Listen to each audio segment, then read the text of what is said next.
मैं Ashok sir CP educational zone में आपका स्वागत करता हूं। आपने पार्ट 1 का वीडियो देखा जिसमें हमने काइंड्स ऑफ सेंटेंस और पार्ट ऑफ सेंटेंस का मैंने बात रखा आपके सामने। काइंड्स ऑफ सेंटेंस में मैंने समझाया कितने प्रकार के वाक्य होते हैं, कितने प्रकार के सेंटेंस होते हैं, और पार्ट्स ऑफ सेंटेंस की कुछ चीज़ों को मैंने रखा। फिर पार्ट 2 में जो पार्ट 2 रहा सेंटेंस का, उसमें मैंने सब्जेक्ट और प्रेडिकेट को मैं रखने का तरीका बताया कि कहाँ डिटरमाइन रखना है, कहाँ आपको कॉम्प्लीमेंट करना है, कहाँ एडजेक्टिव फ्रेज रखना है, कहाँ एडजेक्टिव रखना है और कहाँ आपको वर्ब रखना है, ये चीज़ समझाया। अब मैं सेंटेंस पार्ट 3 में मैं फिर आपको उन चीज़ों को बताना चाहता हूँ जो सेंटेंस होते हैं, जैसे अफर्मेटिव से नेगेटिव में चेंज होता है, अफर्मेटिव से इंटरगेटिव में चेंज होता है, नेगेटिव से इंटरगेटिव नेगेटिव में चेंज होता है, और यूज ऑफ क्वेश्चन वर्ड का हम आंसर देते हैं। जैसे कोई कहता है कि व्हाट इज योर नेम, तो आप कहते हैं माय नेम इज अंशु। चाहे आप जो भी आपसे कोई पूछता है वेयर डू यू लिव, तो आप कहते हैं कि आई लिव एट मम्मी, चाहे जो भी आप कहते हैं। तो मैं पार्ट 3 में उस सेंटेंस के परिवर्तन के बारे में जो बदला जाता है, जैसे अफर्मेटिव से नेगेटिव, नेगेटिव से इंटरगेटिव नेगेटिव, या अफर्मेटिव से इंट्रोगेटिव, तो इन चीज़ों को मैं आपके समझ रख रहा हूँ सेंटेंस पार्ट 3 में। उसके बाद मैं फिर आपको पार्ट्स ऑफ स्पीच में मिलूँगा, उसके बाद मैं ट्रांसफॉर्मेशन पार्ट 2 में मिलूँगा, उसके बाद आपको मैं सिंथेसिस में मिलूँगा। क्रम हमारा चलता रहेगा, उस क्रम को आप छोड़ेंगे नहीं। जो भी मेरे पास ज्ञान है, अल्प ज्ञान है मेरे पास, उस अल्प ज्ञान को मैं सरल शब्दों में और तुरंत सीखने के लिए मैं आपके समझ रख रहा हूँ। आप तुरंत सीखें कैसे वाक्य को चेंज करना है, क्या चीज़ है। चले तो पहले हम एक चीज़ और कहना चाहूँगा, आपका हौसला अफजाई ही मेरे मनोबल को बढ़ाएगा।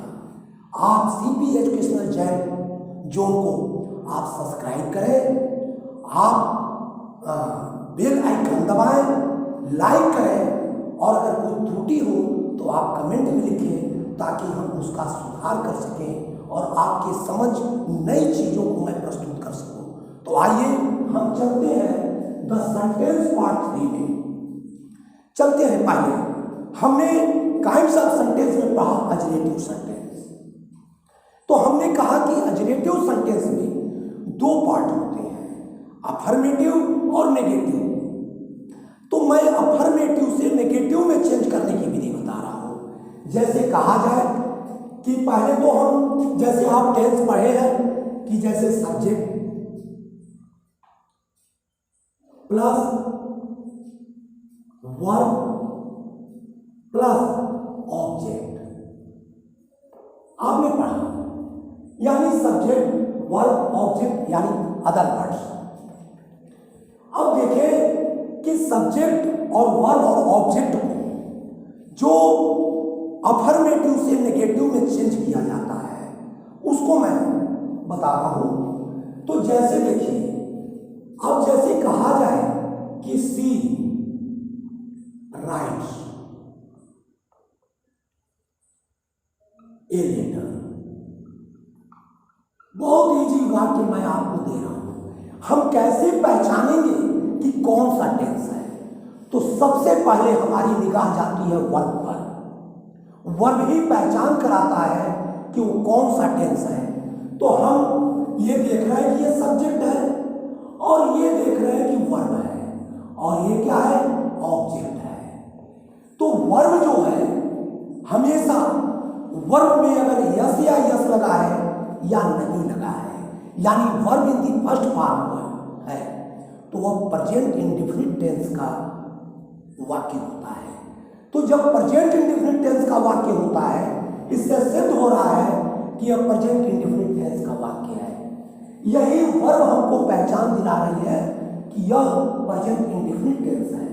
तो जब प्रेजेंट इंडेफिनिट टेंस है तो हम नेगेटिव में चेंज क्या करते हैं, सब्जेक्ट को ज्यों का त्यों लिख देते हैं, और इसकी जो हेल्पिंग वर्ब होती है यानी वर्ब होता है जो सहायता करता है नेगेटिव में, वह डज नॉट या डू नॉट। तो चूंकि यहाँ सिंगुलर सब्जेक्ट है, सिंगुलर वर्ब है, तो हम डज नॉट का प्रयोग कर देते हैं, डज नॉट। और ये क्या करते हैं कि हम verb in the first form ला देते हैं, तो हम राइट लिख देते हैं। इसमें यस या यस नहीं जुड़ता है।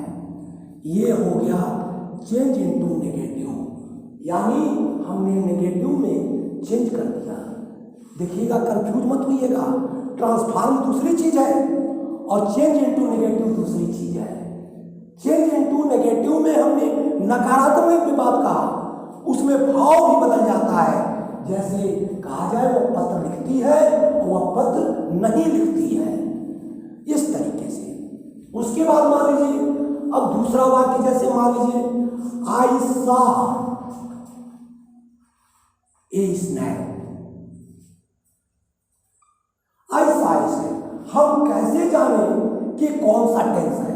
तो वर्ब के भाग होते हैं, जैसे वर्ब इन दी फर्स्ट भाग, वर्ब इन दी सेकेंड भाग, वर्ब इन दी थर्ड भाग, जिसे हम कहते हैं, और वो पार्टिसिपल में भी जाता है। तो हम जैसे देखें कि वर्ब कौन सा वर्ब है, यानी यह verb in the second form है। तो verb in the second form हमेशा पास्ट इंडेफिनिट में क्रिया का दूसरा भाग प्रयोग होता है अफर्मेटिव में। पास्ट इंडेफिनिट के अफर्मेटिव सेंटेंस में क्रिया का दूसरा भाग प्रयोग होता है। तो क्रिया का दूसरा भाग होता है और उसका नेगेटिव रूप होता है डिड नॉट, और verb in the first form. तो हम क्या करेंगे, आई डिड नॉट। अब चूंकि डिड नॉट लगाने के बाद हम verb in the first form यानी क्रिया का पहला रूप लाते हैं, तो हम क्रिया का पहला रूप क्या होगा, सी, क्योंकि सी सा सीन होता है, तो हम verb in the first form सी ला दिए और ऑब्जेक्ट हमने लिख दिया स्नैक। मैंने एक सांप देखा, मैंने सांप नहीं देखा, मैंने सांप नहीं देखा, नेगेटिव में हमने चेंज कर दिया। तो आप जान गए होंगे कि नेगेटिव में कैसे चेंज होता है। लेकिन उसके पहले हम थोड़ा सा यहाँ कुछ शब्द डाले हैं कि जैसे नेगेटिव में चेंज करना है, तो जैसे समवन को हम नॉट एनीवन या नो वन में चेंज करते हैं, समवेयर को नॉट एनीवेयर नो वेयर में चेंज करते हैं, समथिंग को नॉट एनीथिंग नथिंग में चेंज करते हैं, सम को नॉट एनी या नो में चेंज करते हैं, ऑलवेज को नेवर में चेंज करते हैं, आइदर को नाइदर में चेंज करते हैं, आर को नार में चेंज करते हैं। इसको आप अपने दिमाग में बैठा लीजिएगा या स्क्रीनशॉट ले लीजिएगा और इसको याद कर लीजिएगा। जैसे मान लीजिए हम आपको समझावें कि ही ऑलवेज सिंग ए सॉन्ग, सिंग से सॉन्ग, ठीक। तो अब हम क्या करेंगे, इसको नेगेटिव बनाने के लिए अब डज नॉट डू नॉट का प्रयोग नहीं करेंगे, हम क्या करेंगे, नेवर में बदल देंगे ऑलवेज को। तो हम इसको किस में बदल देंगे, नेवर में, यानी he never sings a song, यानी कहा दिया जाए he never sings a song. चंद मिनटों में आप ढेर सारे वाक्य सीख लें, यही मेरा प्रयास है और सीपी एजुकेशनल जोन का भी प्रयास है कि आप कम समयों में अधिक जानकारी लें। तो सी ऑलवेज सिंग्स ए सॉन्ग यानी he never sings a song, ये नेगेटिव में चेंज हो गया। अब थोड़ा सा मैं एक और उदाहरण दे रहा हूं, आई सा I saw talking. I saw someone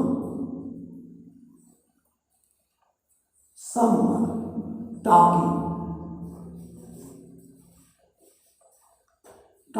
with you.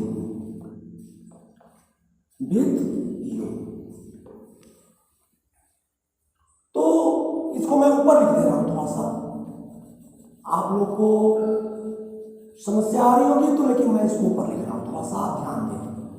ये तो आप चीज देख ही लिया है। जैसे कहा जाए आई सा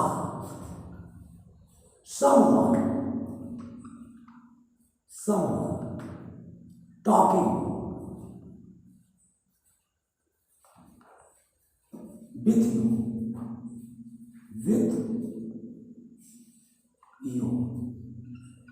अब देखिए इसको नेगेटिव चेंज किया जाए, तो नेगेटिव चेंज करने के लिए हम समवन को किस में बदलते हैं, नॉट एनीवन या नो वन में। तो सबसे सरल तरीका देखिए कैसे है।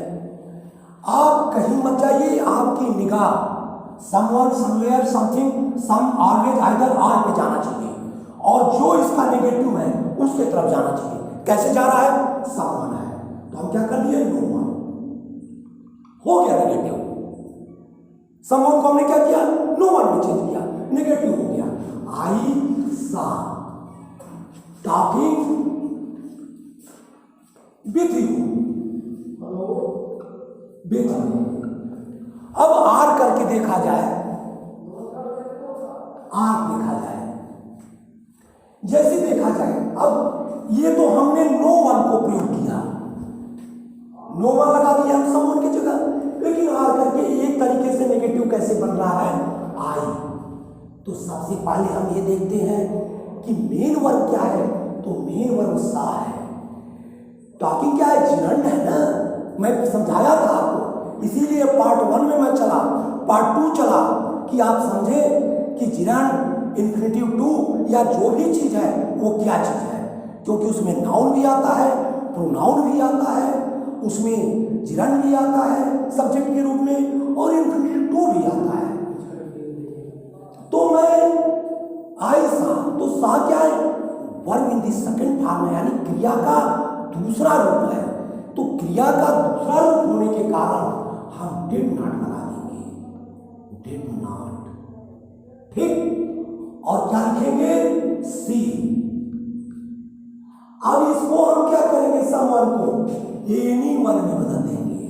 किस में बदल देंगे, एनी वन में, यानी इस चीज को हम एनी वन में बदल देंगे, एनी वन में। और उसके बाद विथ यू टॉकिंग, टॉकिंग लिख के विथ यू लिख देंगे, विथ यू। अब ये चीज आपने समझा नेगेटिव, अब इसी तहत हम इंटरगेटिव भी समझाते हैं आपको। जैसे आप देखिए, जैसे कहा जाए ही डिड दिस वर्क, इसका इंटरगेटिव बदला जाए। अभी तो आपने नेगेटिव बदला था, ये नेगेटिव बदला था आपने, अब इंटरगेटिव बदला जाए। इंटरगेटिव में क्या होता है, मैंने पार्ट्स ऑफ सेंटेंस में या हमने काइंड्स ऑफ सेंटेंस में बताया कि इंटरगेटिव सेंटेंस होते हैं। इंटरगेटिव सेंटेंस आस्क ए क्वेश्चन, प्रश्न पूछे जाते हैं और उस प्रश्न का आंसर यस या नो में देते हैं, और प्रश्न सूचक शब्दों के प्रश्नों को हम डायरेक्टली हम आंसर देते हैं। जैसे अभी मैंने कहा कि व्हाट इज योर नेम, तो आपने कहा कि माय नेम इज अंशु, या माय नेम इज अनुराग, या माय नेम इज शुभम, आपने आंसर दिया। आप कहते हैं कि वेयर डू यू लिव, तो आप आंसर देते हैं अफर्मेटिव में कि I live at Tikar, I live at मम्मी, आई लिव एट बैदवा। आप ऐसे आंसर देते हैं और उसका पूर्ण करते हैं वाक्य को। तो इंटरगेटिव में क्या करते हैं, हेल्पिंग वर्ब पहले आता है, तभी हम यस या नो में आंसर देते हैं। हेल्पिंग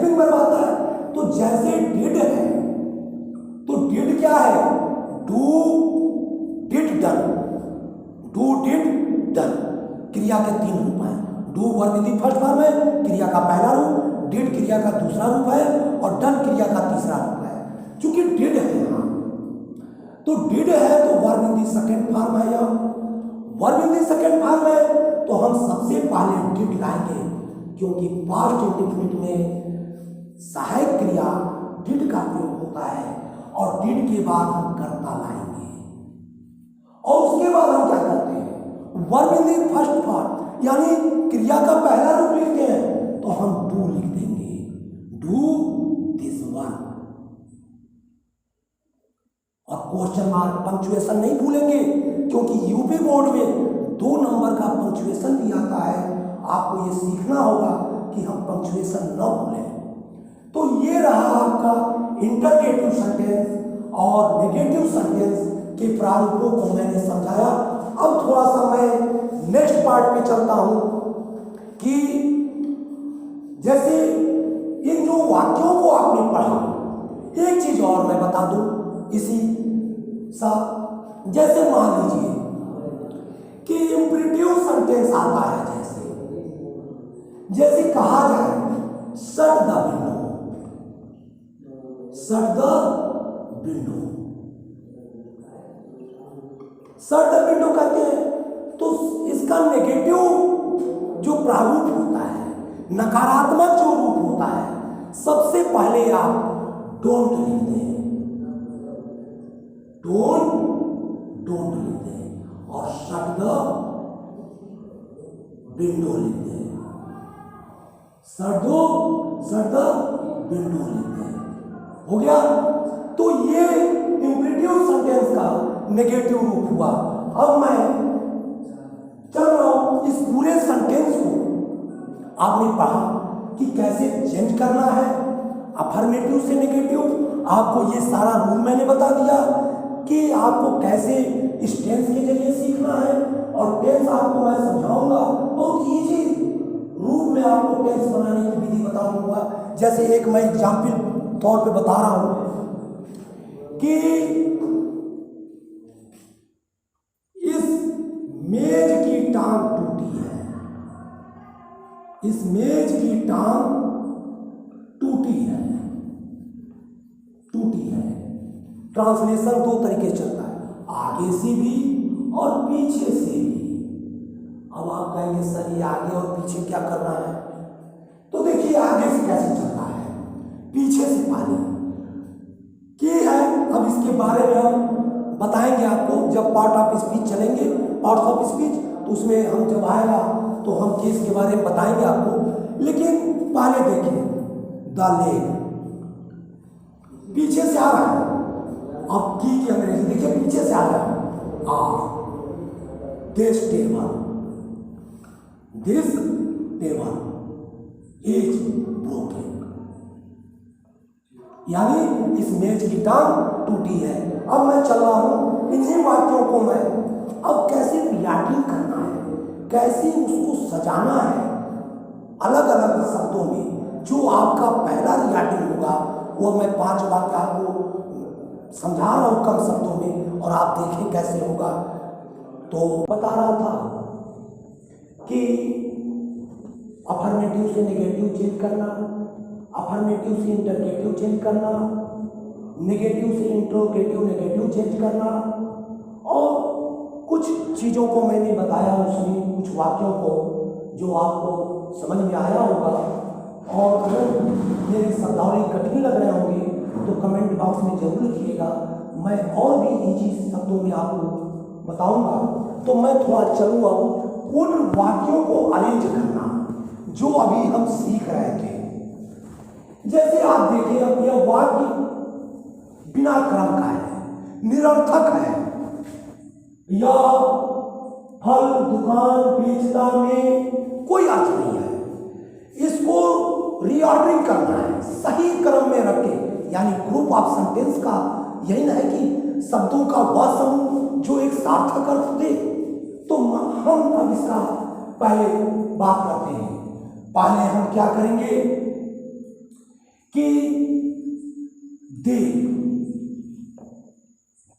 अब देखें हम सब्जेक्ट हम चयनित करें, दे सब्जेक्ट बनेगा नहीं, क्योंकि अगर दिस सब्जेक्ट बनेगा नहीं, हु इन सब्जेक्ट है नहीं, प्रीपोजिशन है तो पार्ट ऑफ स्पीच में मिलूंगा तो बताऊंगा।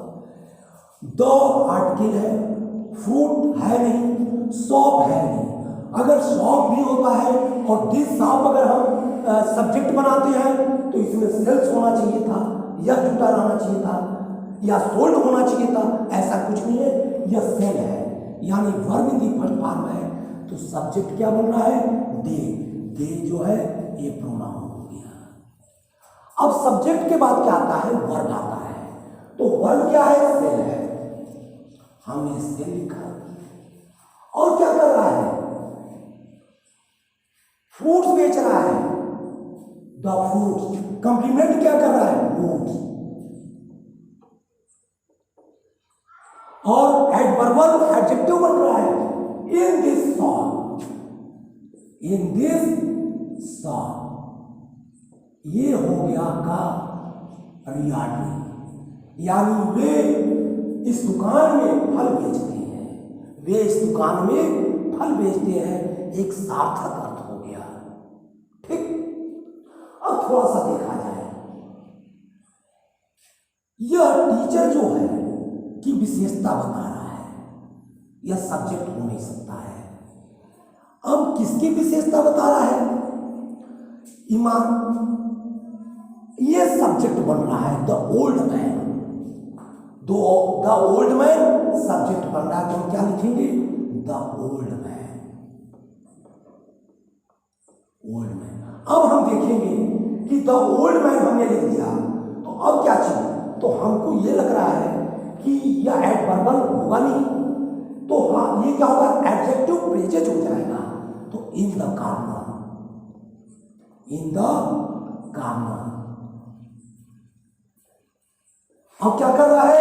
इज, क्योंकि सिंगुलर सब्जेक्ट है ना, यह डिटरमाइन है, एडजेक्टिव है, यह मेन वर्ड है या नाउन है, और यह एडजेक्टिव प्रेजेज है। अब वर्ब आ रहा है।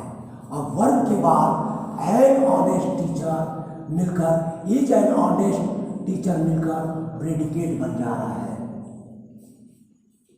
ये आपका रियाडी हो गया। The old man in the corner is an honest teacher, यानी कोने में वृद्ध आदमी एक ईमानदार अध्यापक है, या वृद्ध आदमी कोने में वृद्ध आदमी ईमानदार अध्यापक है। अब देखा जाए, यहां थोड़ा देखिए, पंक्चुएशन क्वेश्चन मार्क लगा हुआ है। तो जब पंक्चुएशन क्वेश्चन मार्क लगा हुआ है तो सबसे पहले हम क्या करेंगे? प्रश्न सूचक शब्द को खोजेंगे या हेल्पिंग वर्ब को खोजेंगे। दो ही चीज हो सकता है। तो हम देख रहे हैं कि हेल्पिंग वर्ब भी है और प्रश्न सूचक शब्द भी है, तो हम प्रश्न सूचक शब्द को लगाएंगे। वो एक ऐसा सब्जेक्ट है जो अपने आप में सिंगुलर सब्जेक्ट बन जाता है। फिर मैं मिलूंगा तो उसमें बताऊंगा अगले वीडियो में कि कैसे होता है। तो हूँ, और हम क्या करेंगे, क्योंकि सिंगुलर सब्जेक्ट बन रहा है तो हैज हम हेल्पिंग वर्ब ला देंगे। हैज ला देंगे तो हैज जो है प्रेजेंट परफेक्ट टेंस का वह हेल्पिंग वर्ब है। तो verb in the third form, यानी क्रिया का तीसरा फॉर्म प्रयोग होता है, क्रिया का तीसरा रूप प्रयोग होता है, तो हम ब्रोकन लिख देंगे, BROKEN, ब्रोकन। अब हम कहेंगे the glass, the glass, question mark. अब थोड़ा सा देखिए, ये 3 हो गए आपके। अब चौथे पर आए। अब देखिए, इसमें टेल है, लाई है, इज है, सिन है, ए है, टू है। तो टू भी है, टेल, तो टू इंफिनिटिव बनता है, ये आपको पहले बताया। तो क्रिया के साथ भी टू जुटेगा, जुड़ता तो और भी जगह है, लेकिन प्रीपोजिशन बन जाता है वो। लेकिन यहां हम कहेंगे टू टेल, टू टेल। और क्या कर रहा है? कंप्लीमेंट लाइज कर रहा है, या लाई इज ए से। ये हो गया आपका रियाडी। ठीक। अब 5वें पर है। अब देखें, इसमें सब्जेक्ट ए आर्टिकल है, डिफिकल्ट एडजेक्टिव है, इज हेल्पिंग हेल्पिंग वर्ब है, राइट वर्ब है। इट एक जो लग रहा है कि प्रोनाउन है और सब्जेक्ट बन सकता है क्योंकि नावेल नाउन है और टू जानी है। तो सबसे पहले हम लिखेंगे इट। तो इट के साथ सहायक क्रिया क्या प्रयोग होगा? Is. It is difficult. Difficult. To, अब इसके साथ टू जुटेगा तो टू राइट ए नावेल। ये हमने आपको सेंटेंस के बारे में आपको समझाया और इसके बाद हम पार्ट्स ऑफ सेंटेंस में आपसे मिलेंगे और इंटरमीडिएट के लिए ट्रांसफॉर्मेशन पार्ट 2 में मैं मिलूंगा। और अगर मेरा ये वीडियो अच्छा लगा हो, आपको लगा हो कि सर ने इजी शब्दों में समझाया है, तो आप जरूर CP एजुकेशनल जोन को सब्सक्राइब करें, आइकन दबाएं और लाइक करें ताकि मेरा मनोबल बढ़े। इन्हीं शब्दों के साथ आप सबों को बहुत बहुत धन्यवाद।